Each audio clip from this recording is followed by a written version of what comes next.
Hey everyone, welcome. Welcome to our session, Soil Health Management Practices and Soil Test Interpretation in Wet Climates. This afternoon with us, we have two awesome innovators in this area. We have Elyssa McFarland from Soil Health Partner, and we have Kristen Veum for ARS, which is a USDA research branch of USDA. Let's go through very succinct housekeeping issues. The first one is that this session is being recorded, so please be aware of that. We will record the conversations and the questions that you include in the chat. Please use this Zoom chat function to post your questions. We will have two speakers, and at the end of each presentation, we will entertain some of your questions, but then at the end of both presentations, we will have some time to go through all of them or through the questions that were not answered previously. If you wish to receive CEU's credits, continuing education credits, for this session, we will post a QR post of the session for which you can use, you can receive credits. At the end of the session, we will use the last 2 minutes of the screen time for you to take a picture of the QR credit, the QR code for those credits. If we have questions that you would like to ask, or you would like to ask questions after the presentation is over, please do not hesitate to do that. HUBA has a community board and also has a chat function. Please make sure to type your question there, and we will send you the response shortly after this meeting. Without further ado, I would like to introduce Elyssa McFarland. So Elyssa is the Field Development Director of the Soil Health Partnership. She has experience in soil mapping, precision ag, and was field manager for the Soil Health Partner prior to her role in development. Elyssa also farms with her father, raising corn, soybeans, beef, cattle, and hogs in Southeast Iowa. Soil Health Partner is an organization that promotes the adoption of soil health practices for economic and environmental benefits. Soil Health Partnership partners with farmers to explore the economic and environmental benefits and risk of soil health practices. Soil Health Partners also collect data, on-farm data, to evaluate the impact of different soil health practices and also the impact of those practices on the environment. Farmers, alongside with field manager, conduct field trials that compare different soil practices, and they mainly measure soil micronutrients and macronutrients and other soil indicators to make recommendations about favorite and suitable practice. Without further ado, thank you, Elyssa. Thank you for that introduction, and thank you everyone for your attention here today, as well as the conference organizers for inviting us here to speak. I'm really honored to be able to share the work of Soil Health Partnership with you all, as well as my own personal experiences on farm.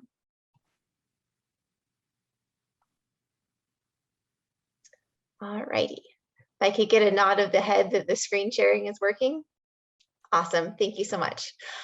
So as in my introduction was mentioned, I'm the Field Development Director for Soil Health Partnership. I'd like to kind of go over really quickly a high-level summary of what I'll be talking about today.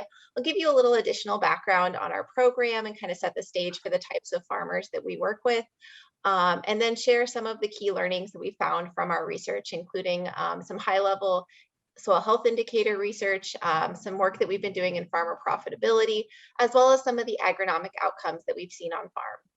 And then I'll wrap up with a few kind of high-level thoughts on soil health and farm management at scale. That's part of kind of the charter that was given to us as part of this discussion was both digging into the soil health metrics specifically, which Kristen will talk a lot more detail about, and then also the farm management implications of managing for those soil health measurements. And how that looks basically kind of in the upper Midwest in a little bit of a wetter region than some of the other folks are used to working in. So to jump right in, as was provided, we do on-farm engagement with farmers, and basically what that looks like is we work with the farmers to figure out what makes sense for their operation. We don't start off with a particular practice standard or thing that we require them to research. We say, what is your goal for improving your soil? What does your farm management look like? And how do we optimize those to get the outcomes that make sense on your farm? And basically through that conversation, we identify a research question and we start to implement a trial on their farm. We have an awesome data and science team that helps analyze the information that our field team collects with the farmer. And then we also do communications and outreach to share what we've learned through those first two steps back with other farmers. And so a lot of what our content is directed towards is towards farmers. And it's my understanding that there's some folks who may be farmers or work with farm management, and then some other folks on the line who are more research oriented and kind of a mix in between. So my presentation might be a little bit more farmer focused, but hopefully there'll be some good nuggets for everyone to pull out of this. So we'll go ahead, jump in. We have two primary types of trials that we work with. We have strip trials of usually comparing two treatments, and so that those are replicated 4 times, and that's how we end up with those 8 strips. And then we also have a split field design.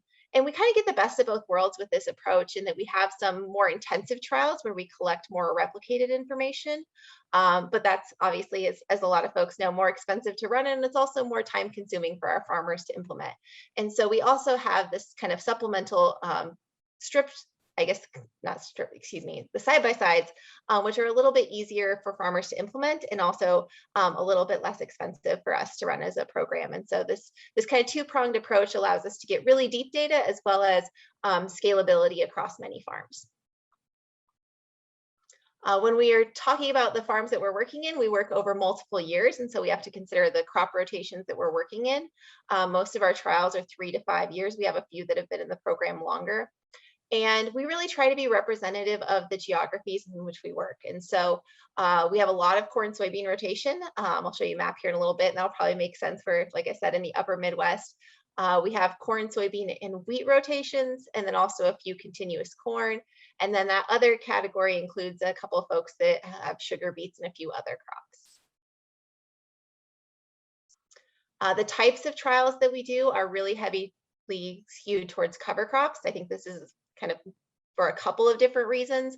Cover crops can do a lot of different things for farmers. And so when you're bucketing the types of research, cover crops are a really popular option, as I'm sure a lot of folks know, in terms of improving soil health, because they can be used a lot of different ways. We also have the next most popular being tillage trials. As we start to look at the upper Midwest, you have those heavy black soils and short growing seasons. And so cover crops aren't always something that farmers are ready to jump into, but they might be interested in reducing a tillage pass. And then we also have a handful of nutrient management trials, and then a combination of tillage and cover crop trials. As I said, we are working on corn, soybean, wheat kind of farms. And so one of the things that I think is really exciting from my background working on our O farm is working with farmers that are really able to scale this research. And so what we are doing is working with farmers. While our plot may only be 40 to 80 acres with that farmer is managing upwards of 5,000 plus acres. And so we have almost 2/3 of our farms are in that 2,000 to 5,000 acre range. And so we're covering a lot of acres in terms of our impact just directly with the farmers that we work with, let alone the networking that we do through our events and communications and outreach. So that was a little bit of kind of setting the stage of the area that we work in. And we have over 200 sites across 16 states. And these are the folks that help make this possible. So I wanted to give a huge shout out to our team before I jump into the results, which I'll get into in just a sec. But we have an awesome field team, as I said. These folks are working out, boots on the ground with farmers, customizing these research plans, doing the data collection. We have an awesome science and research team that help us make sure that we get all those data pieces organized and able to be analyzed. We have an operations team that keeps everybody firing in the background and things rolling. And then, of course, development and outreach to share what we're doing both with our partners as well as the broader community. In addition to the work of our team, we receive a ton of support from our home base. We are a program of the National Corn Growers Association, and so we really appreciate their support. We also have funding from Cargill, General Mills, the Environmental Defense Fund, the Nature Conservancy, the Foundation for Food and Ag Research, the NRCS, Bayer, Walton Family Foundation, United Soybean Board, a whole host of different folks that partner directly with us, as well as a lot of regional and state level partnerships that we very much appreciate. So if anybody's representing one of those organizations that I didn't mention, I appreciate it, but we have a very extensive list of partners and really appreciate the support that we've seen for the work in soil health. So what have we learned? This program has been around for a few years now, and we've been able to learn a lot about how to collect the types of data that we need to answer the types of questions that farmers are asking. And so I'm very excited to share a handful of those with you here today. So to start out with, I thought I'd share the soil health work that we've been doing. We've been collecting soil health data on our farms going back to the start of the program back in 2015. And at that time, Cornell was one of the labs that could do the work that we needed to do at the scale that we needed to do it. And so these results are reflective of that work. And recently published in Nature Food by our former lead scientist, Dr. Bowman, as well as Dr. Wood with the Nature Conservancy, were able to publish some of these early findings, which I personally was very excited about because having come out of my master's work and seen some of the small plot research and the trends in some of these measurements on a small plot scale, being able to see them really scale up to full-size farms was really exciting for me when I put on my farm management hat. And so we were able to see positive trends in a handful of these soil indicators, even within the first 3 to 5 years of the program, which was really exciting. To switch gears a little bit here, I wanted to share also a recent report that we did on farm finance with the Environmental Defense Fund and CAECO-ISOM. And what we did here is we took a handful of our farmers in our program that had really good records and were willing to open up their books to us. And this is a summary of those 7 farmers, 6 of them from our program and then 1 through a partnership with CAECO-ISOM. And what we did was really dive into the questions of how the farm management for soil health was also impacting their bottom line. And what are the early wins and what are the things that maybe take a little bit of time to figure out. And so I'm going to share a few of those here with you, both big picture as well as some kind of specific case studies types of things that we found through this farm management study and this farm finance. As you can see, one of the first things that we started with was the soil health goal. That's the first column here. And that's something that I'm really passionate about, and you'll kind of hear throughout this presentation, is that having the reason why you're trying to do this practice is equally as important as the practice standard in and of itself. So one of our top findings from this project was that conservation tillage, or reducing tillage, reduces operating costs and therefore makes farm more profitable. And this is something that I think is really intuitive for a lot of the farmers and even folks who partner with farmers. But I don't think we can ever have enough too much evidence to demonstrate this and make sure that there's examples that resonate well for all farmers. And so this is kind of a breakdown of those findings. For corn, we saw the cost per acre go from $448 per acre down to $404. And then on the soybean side of things, we saw $311 go down to $217 per acre for operating costs. And these were huge savings that were seen early on, which I think is an important distinction when we start talking about the steps to building soil health. Reducing tillage is something where you can see an earlier win than potentially some of the other soil health management strategies. To give you an example of a farmer who specifically saw this, this is Ryberg Farms in Minnesota that was generous enough to participate in this study with us. And he saw significant decreases in fuel consumption, as well as his equipment costs, and those breakdowns specifically are in bullet points 1 and 2. And then he also was able to increase his things on the other side of the balance sheet in terms of income through programs like the USDA's EQIP and CSP. So the other practice that we looked at in a lot of detail in this was cover crops. And cover crops are a little bit trickier, I think, than reducing tillage because it's not just a straight up reduction. There's also some costs associated with cover crops. And so there's a balance there of finding a sweet spot. And that's really what we found through our research that we did here with these farmers and this deep dive into their finances, is that there's some upfront costs that we really can't ignore, but the benefits can be seen over time, and that farmers with greater than 5 years of cover crop experience were more profitable than those farmers who had recently adopted.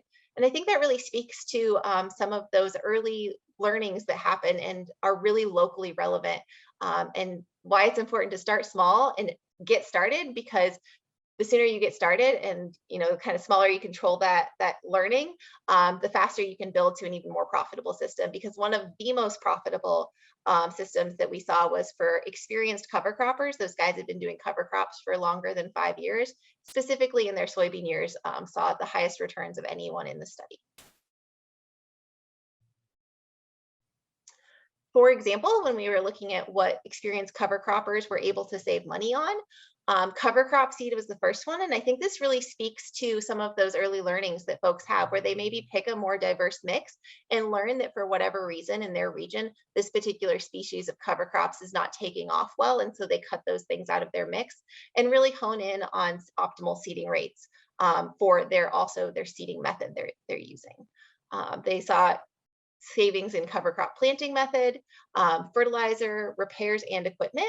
Interestingly enough, there was a little bit of bump and burn down, and I speculate whether or not that might be something to do with them maybe getting a little bit more aggressive in terms of letting their cover crop get a little bit larger with experience. But overall, again, experienced cover croppers after those first 5 years were really able to hone in on a system that worked effectively for their farm. An example of just such a farm is Gasser Farms in Iowa. They tested out a lot of different things to start with.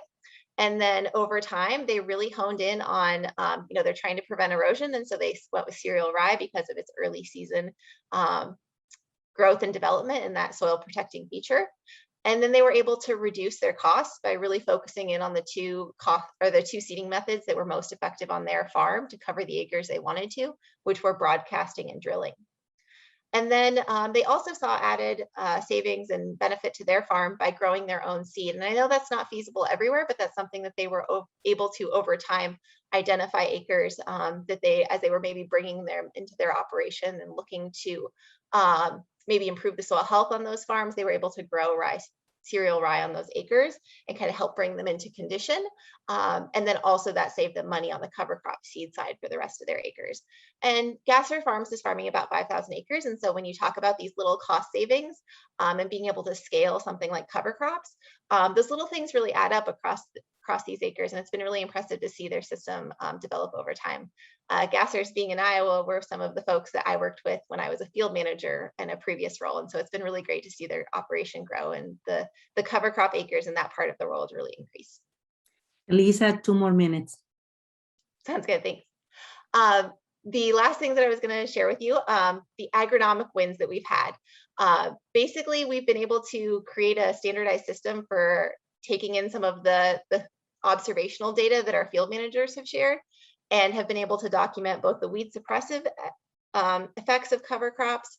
And then also we've been able to document that our farmers are planting earlier than most other farmers, which is something that folks oftentimes say that they observe as maybe, I'm worried about not being able to get out there in the spring. And actually our farmers are getting out there in some cases in Illinois and soybeans actually a full month earlier than the USDA crop progress report hitting 50% planted, which is pretty impressive.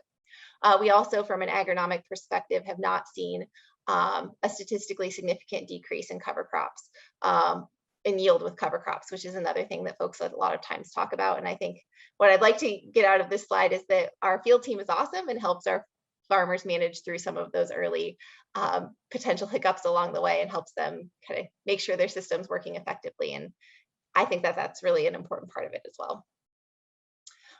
Some closing thoughts on how to kind of scale up soil health management on farms. One of the things that's important from a commodities perspective is we're working on super tight margins when you're commodity farming. And so it can be really cool to think of all these co-benefits and all these crazy different things we could do, but honing in on a really simple goal and focusing on that goal and not letting some of those co-benefits cloud your management decision-making is really important. And the two things that I've seen for Midwest row crop farmers that we work with, which I think is true of a lot of farmers, is getting that right balance of air and water in the soil and as many nutrients in an available form at the right time as possible are kind of two things that come through in a lot of different goals that our farmers have. So I think that's probably true of most farmers. Be sure to check us out if you want to on social media. We have Twitter, Instagram, Facebook, all sorts of content coming out all of the time. The two reports that I referenced, both the journal article and the farm finance report, are available online as well. So be sure to check out soilhealthpartnership.org. And I will happily take any questions that you have about my particular presentation. And if there's anything related to what Kristen said as well, we'll take those at the end too. So many thanks, Elyssa, for this very inspiring and rigorous research, actually. So as Elyssa mentioned before, please feel free to post your question in the chat function of Zoom. But let's go and introduce our next speaker, Dr. Kristen Veum. She is a research soil scientist with the U.S. Department of Agriculture, more specifically ARS. Her soil health research focuses on the effect of agricultural management and micronutrients. And I think that, let me see if I can continue reading her introduction here. Just 1 second. Okay, here it is. Yeah. Her soil health research focuses on the effect of agricultural management systems on soil function and on provisioning ecosystem services. Her current research is on assessment and development of biological, physical, and chemical indicators of soil health to quantify the environmental and agronomic benefits associated with conservation practices.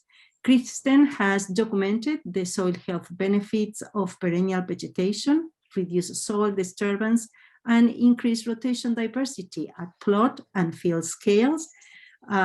She is particularly interested in evaluating methods for assessment of microbiological community structures and function, such as soil enzyme activities, mineralized nitrogen, phospholipid fatty acid profiles. In addition, she studies proximal soil sensing and sensor data fusion technology for rapid high-resolution estimation of soil properties with an emphasis on soil spectroscopy in the mid-infrared, visible, and near-infrared regions of the spectrum.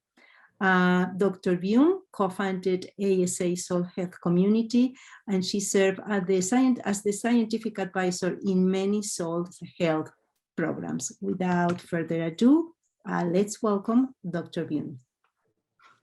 Well, thank you, Irene. So yeah, I'm with the USDA Agricultural Research Service. And so as a research soil scientist, I'm very much lab oriented. So just to give you some idea of where I'm coming from when I talk about soil health. So I run the Soil Health and Water Quality Lab with the ARS in Columbia, Missouri. And this is a different lab from, if you may have heard of the Soil Health Assessment Center, which is also here in town, but that's a University of Missouri service lab. But in my lab, we have a suite of 17 different soil health indicators that we routinely run. Plus on the water quality side, we have a suite of herbicides that we monitor, as well as nutrients in runoff. So as a soil scientist, then I view my role in advancing the concept and the science of soil health is evaluating and developing and improving these soil health indicators or these soil properties that we're measuring and linking them back to these ecosystem services like productivity and environmental protection. So we divide these indicators into these three categories, and I'm sure by now, most, if not all of you, have seen a diagram similar to this. So the chemical properties are really more of your traditional nutrients, pH, things that we've been measuring in soils for a long time. And we have a pretty good understanding of what those mean, and we're able to manage for those characteristics fairly well. On the physical side, we measure soil texture and bulk density, soil aggregation, which is how well those soil particles stick together and resist erosion, and infiltration, that's an infield measurement. But really on the physical side, most of these indicators really relate to water dynamics. So, this session is devoted to wet climates, and so water is a big deal, in part because we want the water to get into the soil, and we want to understand how the water, if it's not getting into the soil, how is it being partitioned either into infiltration or runoff, and how is it moving through the soil? And then a lot of the new research, if you will, in soil health has been devoted to the biological side. In the soil microbiology, you can look at the population of the microbial community. So, what's the size of that microbial community? What's the population? But then you can also use these phospholipid fatty acid profiles or DNA to understand who's there. So what is that microbial community structure? So not just how many are there, but who's there, who makes up that population. And then my favorite part of soil biology is these measurements that relate to the microorganisms and what they're doing, so their activity. So mineralizable nitrogen, soil respiration, which is carbon mineralization. And then there's a whole suite of different enzymes that we can measure to understand what those microbes are doing. As you think about the microbial DNA, the genomics of the soil, if you will, that's the genetic potential, but it doesn't necessarily tell you what they're actually doing. And so we like to pull all these different pieces together to get a bigger picture, a better understanding of what's happening in our soil. But one of my favorite research objectives is this one. So we can study the soil system and we can learn more about soil ecology, but one of my personal research goals is to develop better assessments for producers. And there are a lot of challenges in doing this. And in large part, if we're going to develop a soil health assessment, it needs to be accessible, it needs to be affordable, and it needs to be interpretable. The accessibility issue comes back to, labs have to offer the test, right? If you're a landowner, if you're a farmer, you want to get a soil health test, there has to be a place that you can send your sample to get that test. And you have to be able to afford it. So if it's $100, maybe that's going to break the bank, right? And then when you get that data back, you want to be able to interpret it and say, well, what does this mean? And put it in context for you as a landowner and how you're managing your systems and your soil. So I'm going to talk a little bit about some soil health assessments we've done here in Missouri. And I'll give you the disclaimer. So we're in central and northern Missouri where we have a lot of clay pan soils.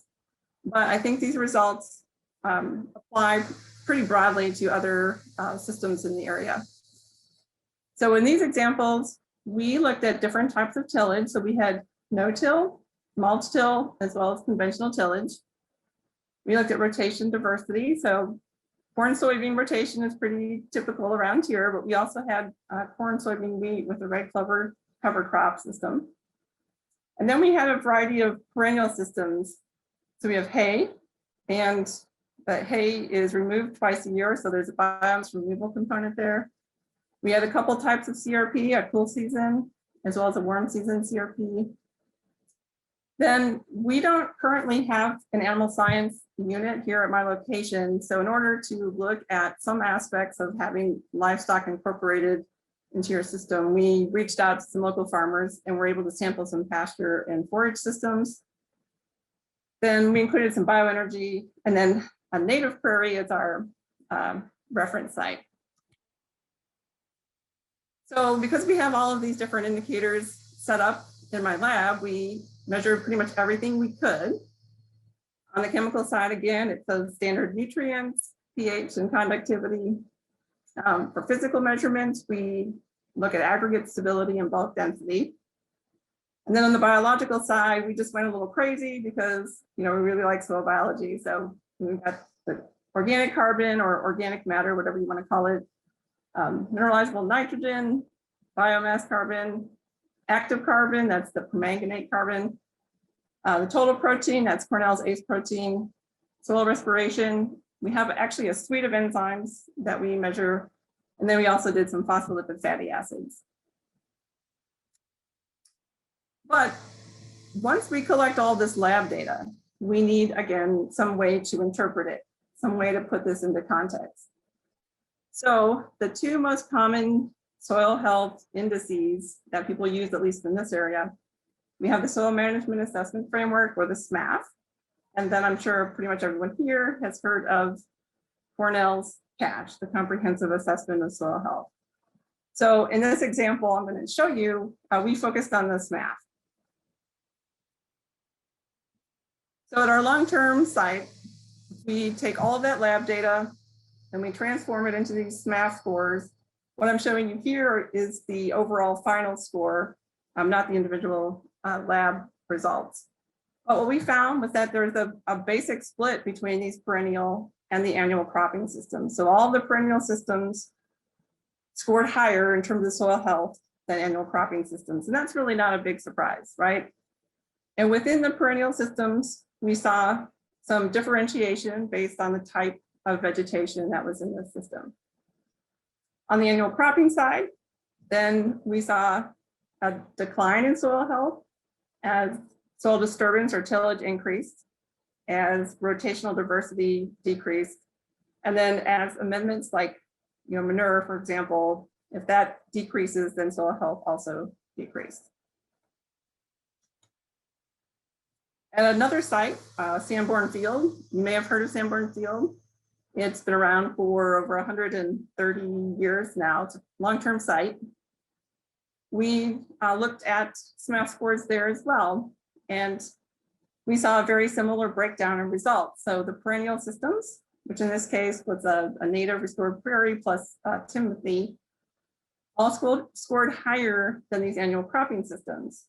And then again, within the annual cropping systems, we saw these similar trends of declining soil health scores as disturbance increased, as diversity decreased, and as amendments or fertilizer declined.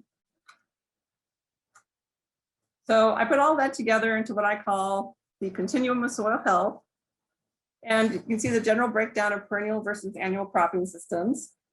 And so again, within perennial, it depends on the type of vegetation and whether or not we're actually removing the biomass, because when you remove the biomass, you're taking some of those nutrients and the carbon out of the system, right?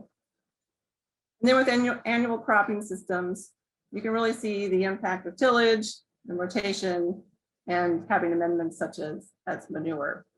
But this diagram just shows you sort of the relative impact, and we don't still have a good handle on what those actual values, those laboratory values should look like.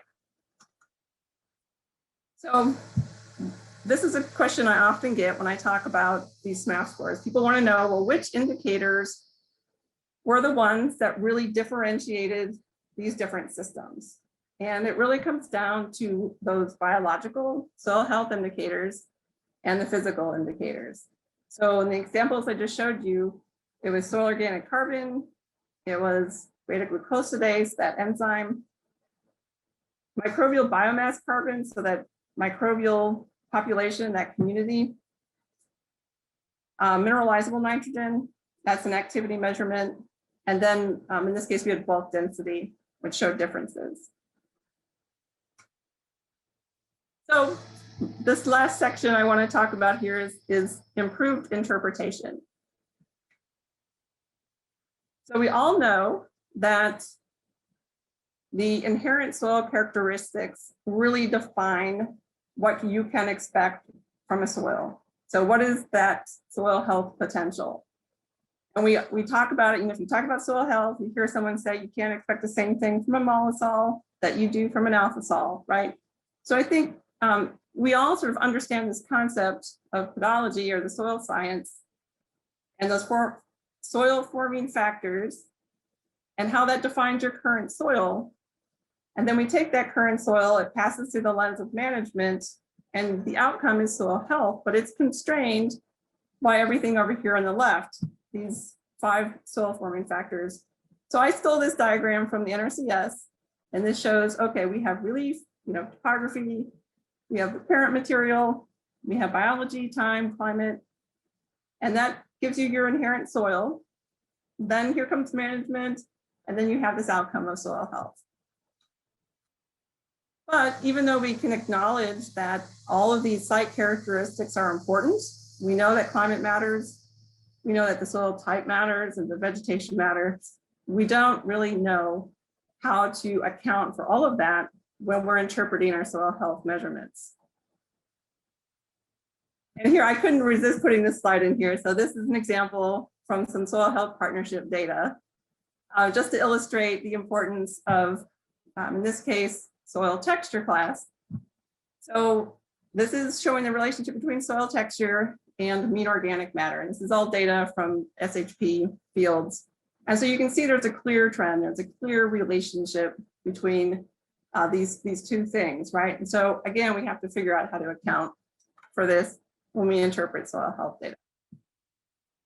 So then going back to these 2 common soil health frameworks, these interpretation frameworks, back in 2016, the NRCS Soil Health Division and the ARS got together and initiated a project to come back and revise the framework and improve upon it, and to try to incorporate some of these concepts into our soil health scoring system. And so we've been working on this now for 5 years. So I have to acknowledge my collaborators on this, because this team of scientists has been really awesome to work with. And I'm really thrilled with what we've produced in the process. So it's a team of ARS scientists, NRCS, on the soil science side, some statisticians from the University of Missouri, and as well as Cornell University scientists. So we started with soil organic carbon because that was, the easiest target. We had the most data, it's out there already. We compiled over 14,000 observations. A lot of it came from the literature, but then Cornell contributed data, and the NRCS KSSL lab contributed some SSC data, and then combined, this data represents several different land uses. So it's not all farm data. There is some native system data in there as well. And then we spent a lot of time thinking about what climate or soil information we needed to include in this model. So we considered everything here in this list, plus a bunch of things that aren't on here. We ended up going with precipitation and temperature, and then on the soil side, suborder group and textural class. Now this slide, if you're not interested in the nitty gritty nerdy details, you can put your fingers in your ears and say la la la for 30 seconds. But for those of you that really want to know how we did it, so basically what we do is we create these soil peer groups based on that climate and soils information. And so we had 5 texture classes, 5 soil suborder groups, and then in the model we adjust for these climate variables, the temperature and precipitation. We did this all in a Bayesian framework, which, the real value of that to me is that it provides us with measures of uncertainty. And yeah, so then what we have is you take a new SOC value, you enter in your information about where you collected that data and what soil type it is, and then it'll score it, and you get a score between 0 and 100%, which essentially tells you where that new value falls within your peer group, right? So that soil peer group that's defined by those different factors. And so this is what it looks like. If you move from left to right, we're changing soil type, and then each row represents the different climate regimes. So you can see how the shape, basically the shape of this curve to score carbon changes as you change soil, as you change climate. And that green bar is your uncertainty. And so the wider the green bar is, the more uncertainty there is with that value. And typically with this data set, the wider the bar means the fewer observations we had for that particular peer group. So how would you use this and how does it work? Well, we're accounting for climate and soil. So here's an example. If we're comparing Texas, a hotter, drier climate with Iowa, so cooler and wetter, right? And then we have two different soil types, a sandy loam or a silt loam.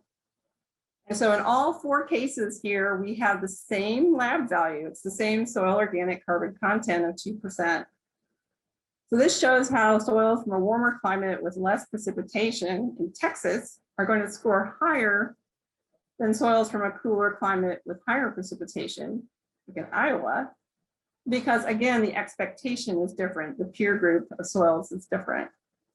And then soil texture then gets accounted for because for coarse textured sandy soils, we're not expecting to retain as much carbon as these finer textured silt loam soils. And so then to take it one more step beyond that. So after we've accounted for these site characteristics like soil and climate, then we want to be able to compare management. So this is a single site in Missouri. So we have the same climate and the same soil, but we have different management.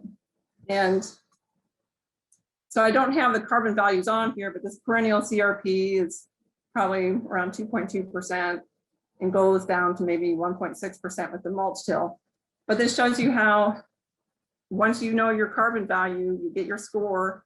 So here the perennial system scores the highest, but it's still only scoring at 50%. And so my interpretation at this point would be, okay, we're doing better with our perennial system, but there's still quite a bit of room for improvement. So we also have an app, Shiny app, and it's available on a limited basis right now. We have to figure out how to host this on a platform, but you can enter your information, you can get a soil carbon score. And our manuscript was just recently accepted by Soil Science Society of America. So pretty soon it should be available under their first look.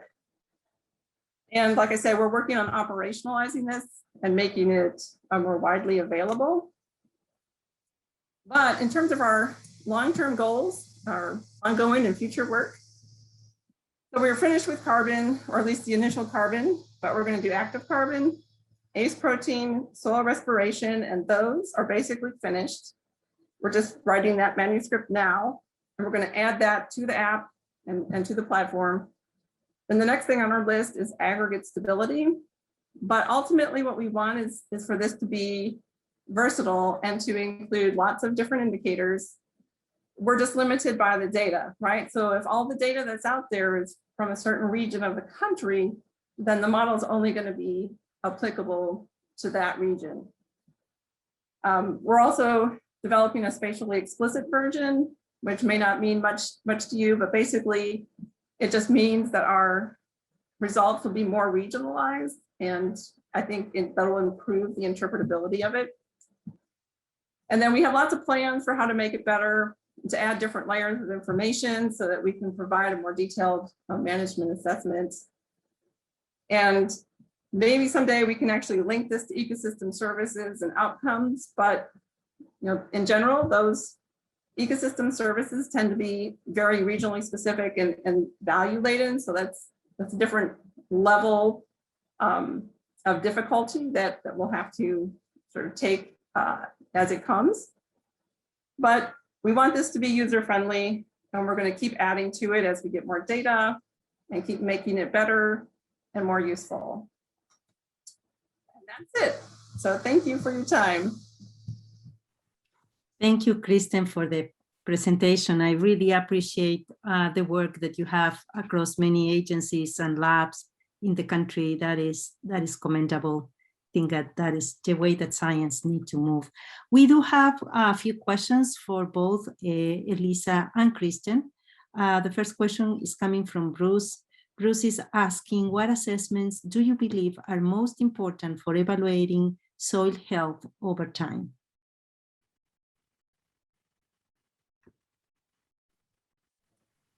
Elyssa, do you want to jump on that one, or? Sure.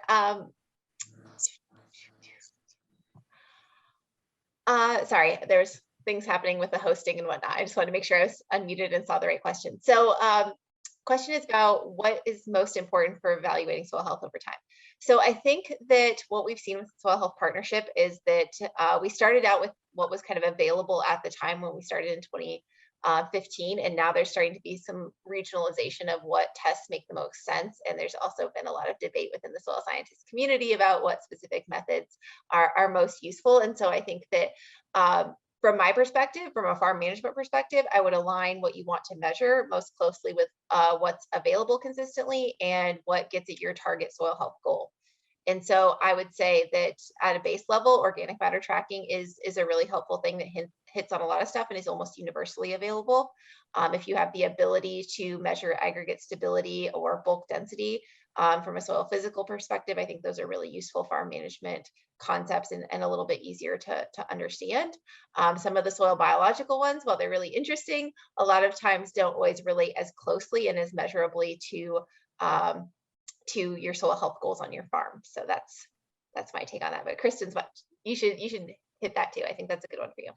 Yeah, no, this is a great question. And I really like this question because for many years, I really struggled with trying to define that minimum data set. So what are the things that we have to measure and which ones are a waste of time over here or redundant with something else?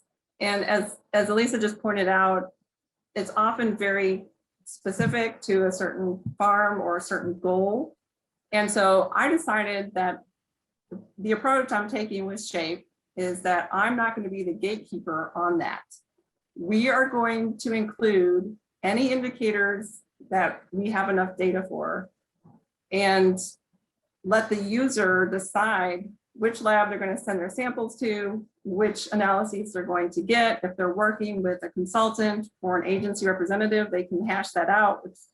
What's the best, bang for your buck, so to speak. But I've sort of given up on trying to say, okay, you have to measure X, Y, and Z. But I do agree with Elyssa that the baseline measurement is soil organic carbon and organic matter either way.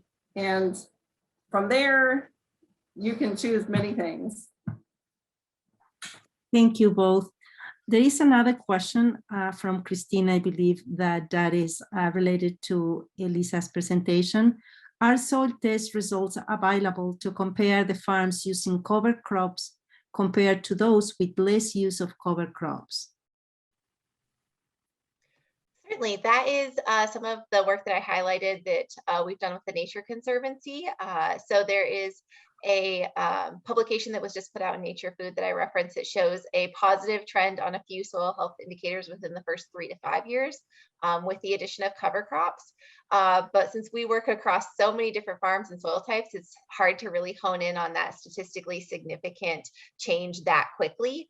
And I think that's kind of the nice pairing of the work that we've done along with what Kristen has done. And certainly in terms of, I guess, if you're asking about data availability directly, our data is private farmer data. And so we don't share the data points directly, but I can drop a link in the chat to the article if you're interested in reading that.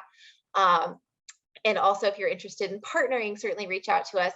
As Kristen highlighted, some of our work that we've done collaboratively with her organization, it's been a great way to get the most out of the work that we do by partnering with organizations while maintaining that data privacy for farmers. Thank you. Another question for Bruce is, how responsive are the soil health indicator to changes in conservation practices, essentially soil health practices? Quantitative change in 1 year, 2 years? The question is open to both. So I think that's somewhat related to the previous question as well. So we have seen positive trends across the network, but certainly on individual farms, we've seen even faster results. And I think that gets to some of Kristen's work in terms of understanding what you could possibly achieve. It's going to look a lot, to use your example, a lot different to try to gain organic matter in North Central Iowa if you're already starting with really high organic matter relative to maybe a system that has more potential to gain organic matter, such as something maybe in Texas. So I think that contextualizing that Kristen is doing is really important to understand what a possible gain could look like on that farm based on those soil forming factors and the potential in that soil. Right. Starting point also matters quite a bit. So if you're on a farm that has a highly degraded field, then there's a lot more room for improvement, right? But if you're already doing pretty well, maybe it was pasture at some point. I mean, so, you know, where you're starting and where you're headed makes a difference. Okay, one attendee, Mingjing Shuo, asked if Kristen, you will share your slides. I personally don't know if that is a feature of the conference, but just want to ask you. Yeah, I mean, if you want to just email me, I can send them to you. I know this is recorded. I'm not sure if they're posting slides or not, but. Okay, thank you. Yeah, will be recorded, and I am assuming that the presentation will be part of the record. Is there any way to get the beta access to the app that Kristen, you mentioned, or do you have a more concrete rollout plan about your app? Yeah, well, I mean, we're working on the rollout plan. Right now, it's just available through a link that, you know, I can share on an individual basis, but it's not on the professional platform. And so there's a limit to the number of hours that we can access it each month. So we have to sort that out. And I mean, we'd like for everybody to use it. So again, just email me. It's kristen.veum@usda.gov, and, you know, I can work with you. On Huba, on the conference platform, there is the contact information of all the speakers. So if you have specific questions about job openings in their organizations, on resources, please don't be shy and contact our speakers, our great speakers. There is one more question from Julie, is one of the participants. We have a high water table combined with a clay soil that has low infiltration. So we have water on top and water below. What do you suggest?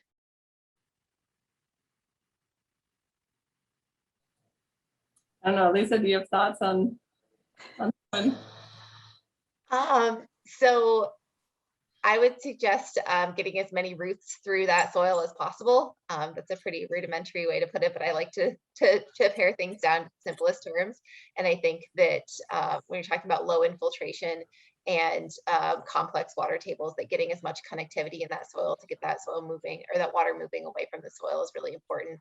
And also, unfortunately, and as itchy as this makes me to say this, sometimes it's more of an engineering issue in terms of the management of the water. And so depending on your region, I know in a lot of areas, terraces, tile systems, ditch systems are really important to get that water moving kind of in bulk away. There's only so much you can do with really good soil structure if your overall hydrology of the field is limiting. And so that's something that I'm sure you could chat with, especially if you have like a local NRCS office, you could go chat with them about some of those more structural practices and how to do them in a way that is both effective for moving water and also protective of the local environment and water systems.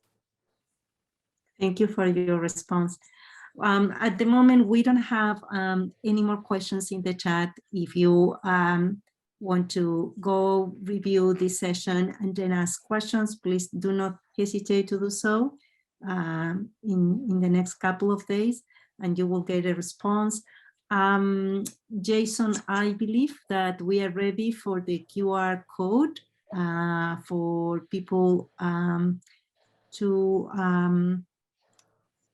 get CU credits. And while people take a photograph of this slide, Another person, D, asked questions. Any suggestion to measure soil water holding capacity? Trying to figure out how long to run water. That is for our presenters. So I'm sure Kristen can get a lot more technical.